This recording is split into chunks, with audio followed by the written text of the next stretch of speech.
Why is it that every time you're finally alone in the bathroom, the narcissist suddenly needs your attention? Why do they wait until you are under the shower, midway through cleansing, or quietly sitting on the toilet to talk, ask questions, start fights, or yell through the door? This is not a coincidence, my dear survivor. It's not poor timing either. It is psychological warfare disguised as daily life. I'm Danish, a narcissistic abuse recovery professional, and in today's episode, I want to take you through 4 disturbing reasons why narcissist always wants to talk while you are in the bathroom.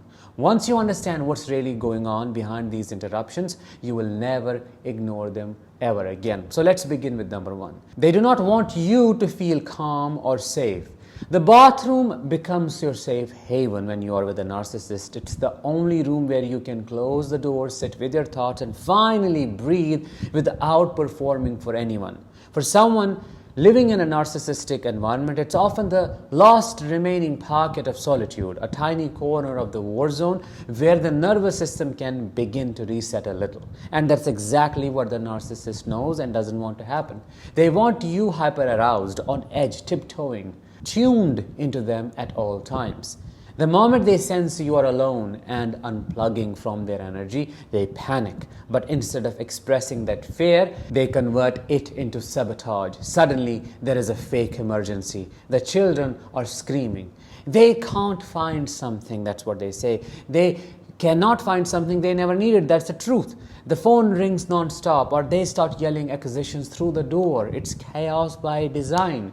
Their goal is not to solve anything, it is to break your moment of stillness. Over time, this repeated stress during your most vulnerable moments can turn into a deep physiological, not just psychological, physiological pattern. Your body starts associating bathroom time with being under attack. You develop nervous anticipation every time you need to relieve yourself, and slowly your natural functions begin to shut down. This is what I call digestive abuse, and I do not say that lightly. This is how I personally developed chronic constipation. I could no longer relax into the most basic bodily release without expecting intrusion or humiliation. My body began holding everything in, including waste, because my mind had learned the toilet was not a safe place. That is how deep this conditioning goes. So if you have struggled with chronic bloating, constipation, or IBS in a narcissistic household, in a narcissistic relationship, now you know it's not in your head,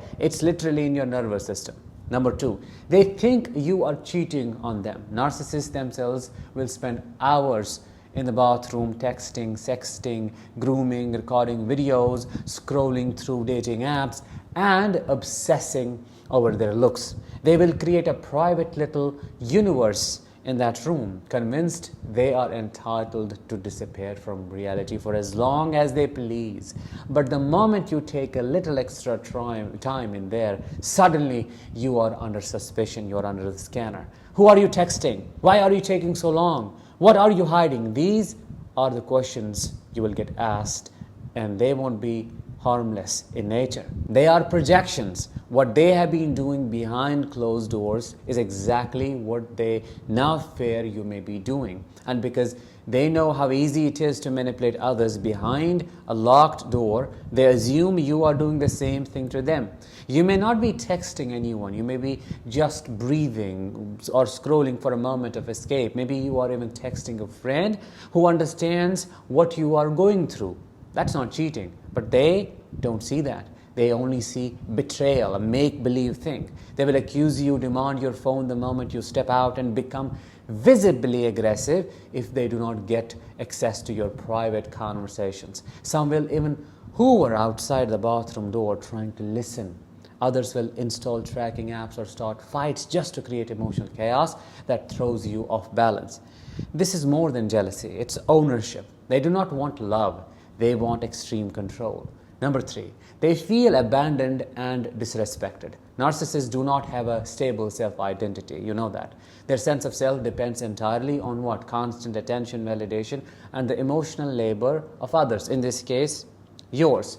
To them, your bathroom break isn't a natural, healthy part of life. It is abandonment. They feel rejected and disrespected.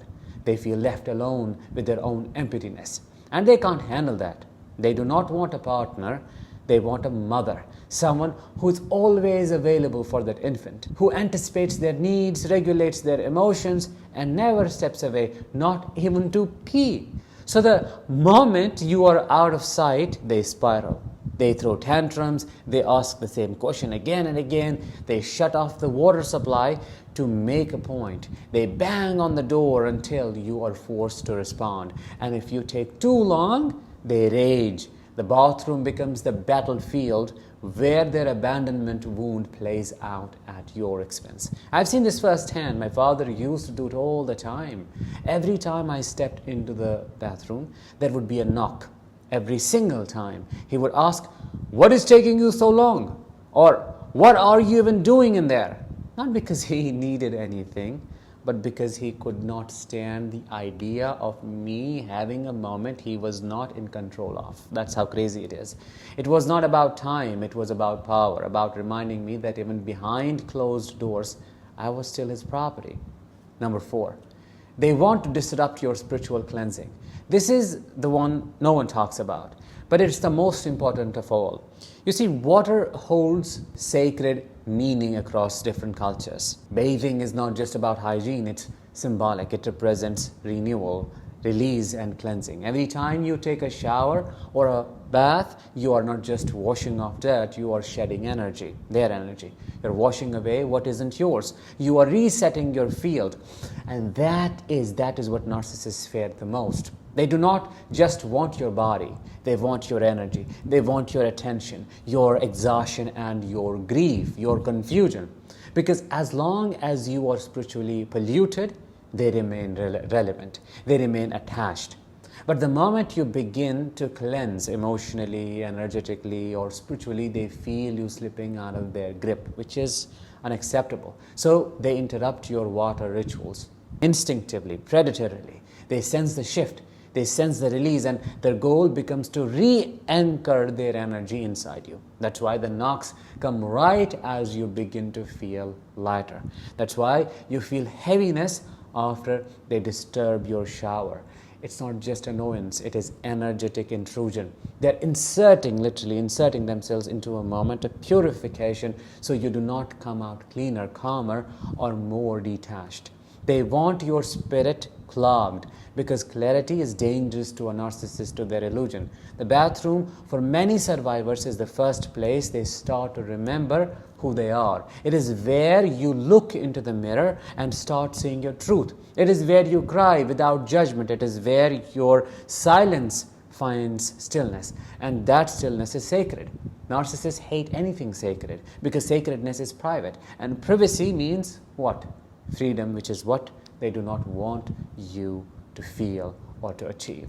So that was it for today's episode. I hope you found it insightful. If you did, let me know in the comments, and I will talk to you in the next one. Until then, as always, let the healing begin and continue.